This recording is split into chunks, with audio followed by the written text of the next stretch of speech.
School से छुट्टी होते ही माज घर जाने वाले रास्ते पर दौड़ने लगा। उसका घर स्कूल से 1 मील दूर था।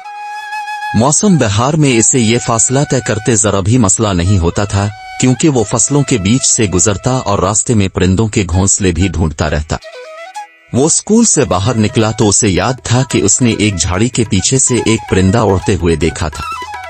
वो सोच रहा था कि हो सकता है वहां परिंदे का घोंसला मौजूद हो और उसमें शायद अंडों से निकले हुए नन्हे बच्चे भी मिल जाएं। उसने पौधों की शाखें उधर उधर की और फिर पत्तों में छुपे एक घोंसले पर उसकी नजर पड़ गई, जिसमें 4 नन्हे बच्चे चोंचे बुलंद करके शोर मचा रहे थे। माज बोला, मैं इनको अपने घर ले जाऊंगा और उन्हें खाना खिलाऊंगा। वो खुद को खुशकिस्मत कह रहा था कि नक्का न सिर्फ उसे घोंसला मिल गया था, बल्कि इस घोंसले को निकालने में माज की कमीज की आस्तीन और कई जगह से पतलून भी फट गई थी, लेकिन इसे इस बात की कोई परवाह नहीं थी। उसने एहतियात से घोंसला निकाल लिया था। वो उसे उठाकर घर ले आया और लाकर गोदाम में रख दिया। उसका ख्याल था कि वो चाय पीकर बच्चों को कुछ खाने को देगा, लेकिन चाय के बाद इसकी खाला घर आ गई। वो उसके लिए खिलौने लाई थी, जिनसे खेलने में वो इतना मगन हुआ कि वो घोंसले के बच्चों को यकसर भूल गया। माज अपने बिस्तर में लेटा मीठी नींद सो रहा था कि अचानक इसके कानों में दरवाजा जोर से खिलने की आवाज आई। वो बिस्तर से उठकर बैठ गया और आदेर अलिफादेर देखने लगा। फिर कोई इसके बिस्तर के नजदीक आया। वो एक देव था। इसका सर छत से छोड़ रहा था और उसके दोनों हाथ माज के बिस्तर जितने बड़े थे।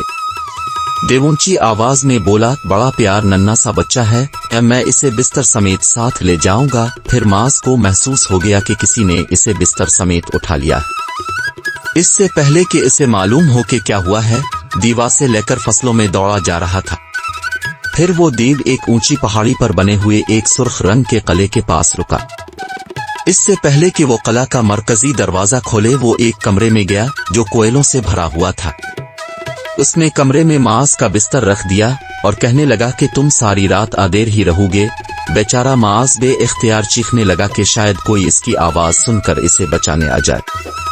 तभी उसको एक तरफ से आवाज सुनाई दी। कोई कह रहा था, क्या मसला है, तुम चला क्यों रहे हो माज? माज ने उधर देखा तो उसे उम्मी जान नजर आए। वो अपने कमरे में ही था और अपने बिस्तर में लेटा हुआ था और वहां कोई देव नहीं था। वो शर्मिंदा है कर बोला, उम्मी जान मैं ख्वाब देख रहा था। फिर माज के जहन में घोंसले और 4 नन्हे बच्चों का ख्याल आया। इसने अपनी उम्मी से पूछा, उम्मी क्या नन्हे परिंदे भी हमें देव समझते हैं? उम्मी हंस कर बोले, क्या मजे का सवाल है, वाकई नन्हे बच्चों के लिए तो तुम देव ही हुआ, इसीलिए सब तुम्हें समझाते हैं कि इन कमजोर और नन्हे मुन्ने जानदारों पर रहम खाना चाहिए।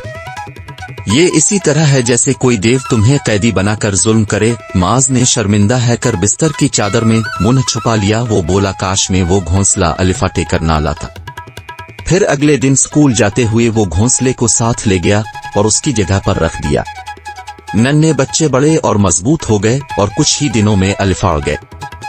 माज बोला, मैं खुश हूं कि तुम आजाद हो। मैं वाकई इस दिन देव ही बन गया था जब तुम्हें अलिफाटे कर ले गया था।